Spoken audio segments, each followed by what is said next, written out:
mesdames, messieurs, à ce nouvel entretien. Nous recevons ce matin Justine Gaga. Elle est artiste camerounaise plasticienne. Madame Justine Gaga, merci beaucoup de répondre à nos questions. Oui. Nous sommes ici au Centre culturel français de Yaoundé au Cameroun où se déroulent les ateliers sur la question de la restitution, la question du retour des œuvres camerounaises qui se trouvent actuellement dans les pays occidentaux. Madame Justine Gaga, vous êtes artiste plasticienne, vous avez beaucoup de casquettes, vous maîtrisez la peinture, la sculpture, l'installation, la vidéo et vraiment beaucoup d'autres choses. La première question est de savoir, est-ce qu'il y a une figure artiste femme qui vous a inspiré à choisir ce métier?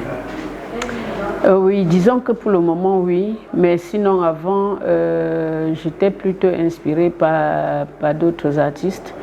Bon, après, à un moment donné, j'étais très inspirée par Louise Bourgeois, qui est morte malheureusement en 2010 et qui était une très grande artiste franco-américaine. Ok, vous êtes à plus de 20 ans là. En tant que femme, comment vous-même vous voyez dans une profession, on doit le dire majoritairement masculine? Pour dire vrai, je ne me suis jamais sentie un peu diminuée dans ce métier, dans le milieu des arts plastiques au Cameroun, parce que je l'ai toujours fait avec beaucoup de passion. C'est-à-dire, je me suis toujours dit, si les arts plastiques m'intéressent, à aucun moment je me suis sentie mise à l'écart ou diminuée parce que je suis femme. Donc je me suis dit non, si c'est un métier que j'aime bien, j'assume quoi. Et je le fais avec passion. Donc du coup, être parmi des hommes ne m'a jamais posé de problème en réalité. Mais ça m'a boosté un peu, donc ça m'a fait être encore un peu plus compétitive. Voilà. Ouais. Okay. D'accord, mais est-ce que il n'y a pas quand même des défis que vous avez souvent à relever parce que vous êtes femme au milieu des hommes? Le défi a toujours été au niveau de ma famille. Vous savez, on est quand même dans une famille africaine où la famille passe avant tout. Et vous savez bien, à un certain moment, on vous demande, il faut vous marier, il faut faire des enfants, il faut rapporter de l'argent à la maison. Alors que tout ce que je travaille très souvent, j'ai toujours fait des travaux de côté pour pouvoir investir dans ce que je fais, puisque je suis beaucoup plus tournée vers la recherche, c'est aussi un choix. Donc, et pour cela, vraiment pour avancer, il faut mettre beaucoup d'argent. Je me retrouvais à des moments en train de faire des peintures bâtiments, de gagner des petits marchés pour pouvoir me servir de cet argent pour investir dans mes travaux de recherche. Voilà. D'accord. Qu'est-ce que votre mentor Godile vous a appris dans votre affirmation en tant qu'artiste femme? Bon, disons que franchement, j'ai eu beaucoup de chance d'avoir rencontré Godi, paix à son âme, parce que j'ai eu une première formation avec le peintre, c'est quand même des doyens de la peinture camerounaise, Viking, c'est-à-dire que la première formation était axée sur travailler la technique. Tu vois, travailler la technique, faire de la peinture et tout. Mais quand je rencontre Godi, vraiment, c'est un très grand déclic parce que là, avec Godi, c'est vraiment sur le plan conceptuel. Donc, c'est comment conceptualiser une idée et j'arrive vraiment à pic parce que je vais aller en résidence pour 3 mois et je vais me retrouver en train de faire 2 ans. Wow. Et donc, du coup, ça m'a beaucoup aidé. C'est avec lui que j'ai vraiment appris, ça a été pour moi comme si j'étais dans une académie de beaux-arts, et même plus encore parce que il y avait plein d'autres expériences, je profitais aussi de ces expériences, et avec lui c'était un mentor assez particulier parce que à chaque fois pour m'apprendre à faire des choses, il me disait alors on va réfléchir sur tel projet, il faut qu'on écrive tel projet. Et pendant qu'on écrit, tu vois, il me dit qu'est-ce qu'il faut faire et tout et tout. Donc en fait, je me retrouve en train d'écrire un projet comme ça, donc de façon subtile. Et je trouve cette façon d'enseigner très, même dans les académies, on n'a pas ça.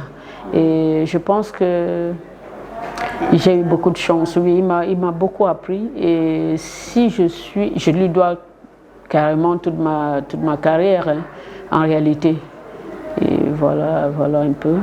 C'est vrai que vous nous avez dit tout à l'heure que vous ne vous êtes jamais senti mise à côté parce que vous êtes femme. Mais j'ai quand même envie de revenir sur la question pour savoir, est-ce que le fait que vous soyez femme artiste ne vous a pas souvent fermé des portes quelque part?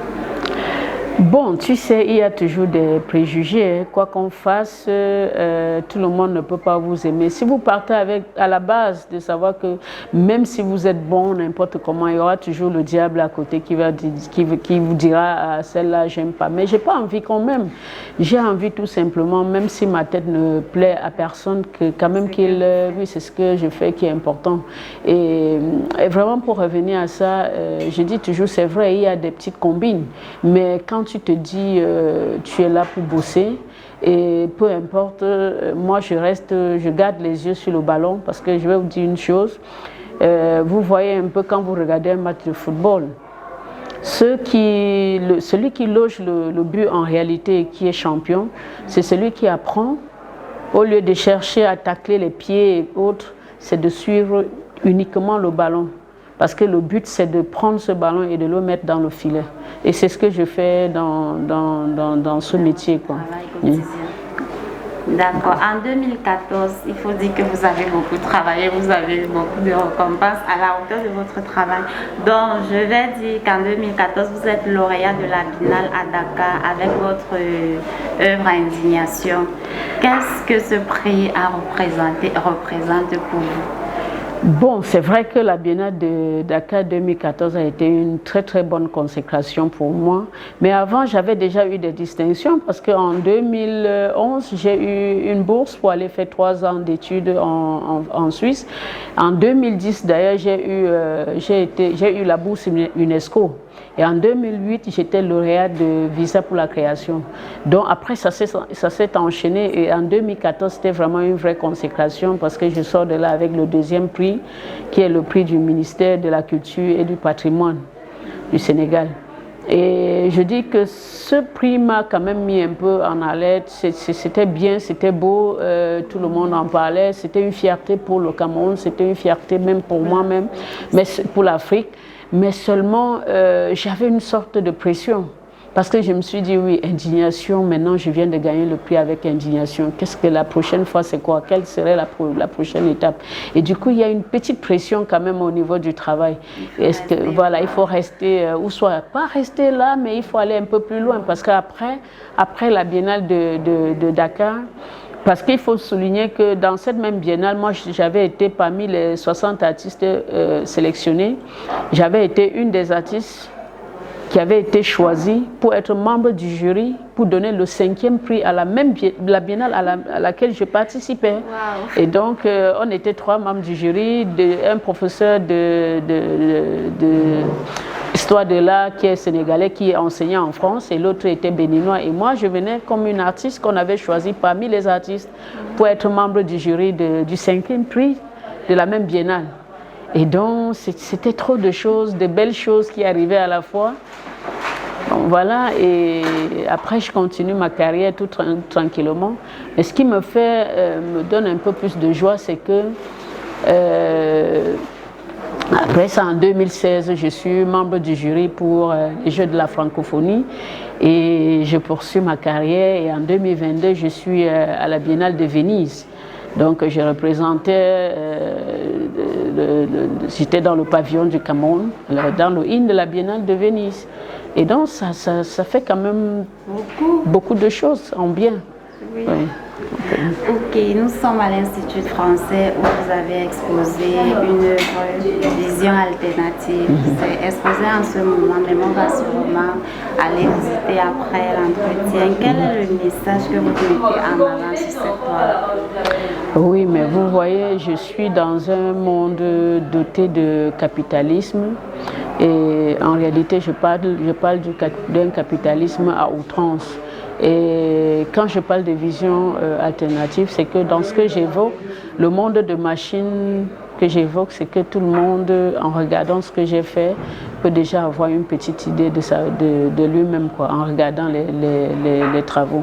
Donc j'ai voulu comme ça ouvrir ce pan, parce que je parle beaucoup plus d'un capitalisme vorace, voilà, qui entraîne le monde dans la perdition, où aujourd'hui on ne se retrouve pas vraiment, tout le monde cherche un abri, on se fait bouffer par les autres, et les plus riches deviennent de plus en plus riches et les pauvres de plus en plus pauvres.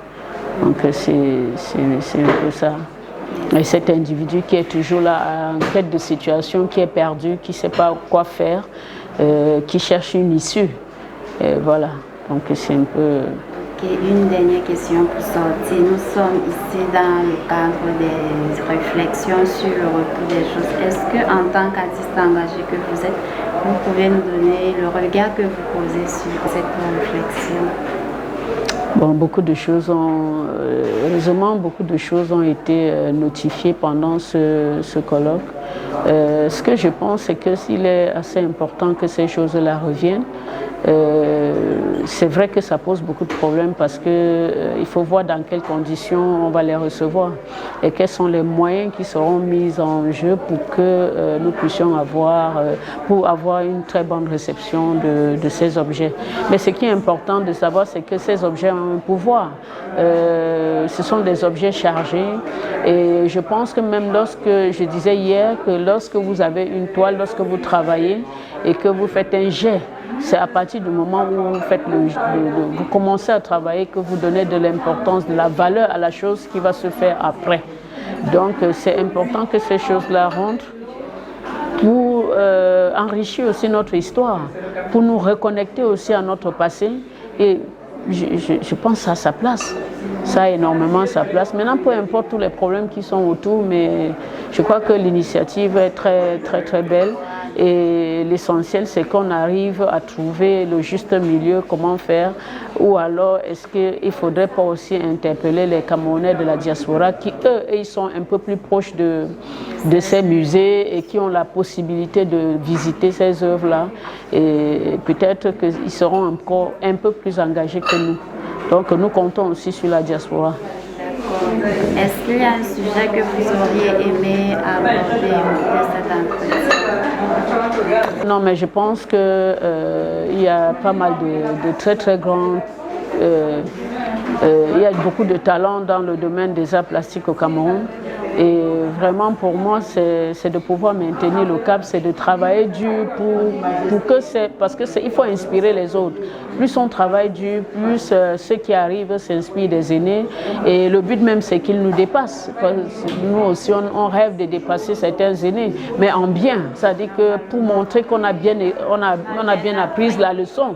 Et il faut aussi que les gens qui viennent après nous puissent nous dépasser, puissent aller plus, qu'ils soient plus forts. Aujourd'hui, on voit Pascal Martin Taillou et je pense que ça avait beaucoup de fierté quand je rencontre Martin Taillou, je vois Barthélemy Togo. C'est quand même des figures, pas seulement des grandes figures camerounaises, mais des figures internationales, donc mondiales, donc qui suscitent vraiment beaucoup d'admiration. Moi, j'ai beaucoup d'admiration quand je vois des aînés qui ont pu percer, ils ne sont plus au niveau national, mais ils sont au niveau mondial.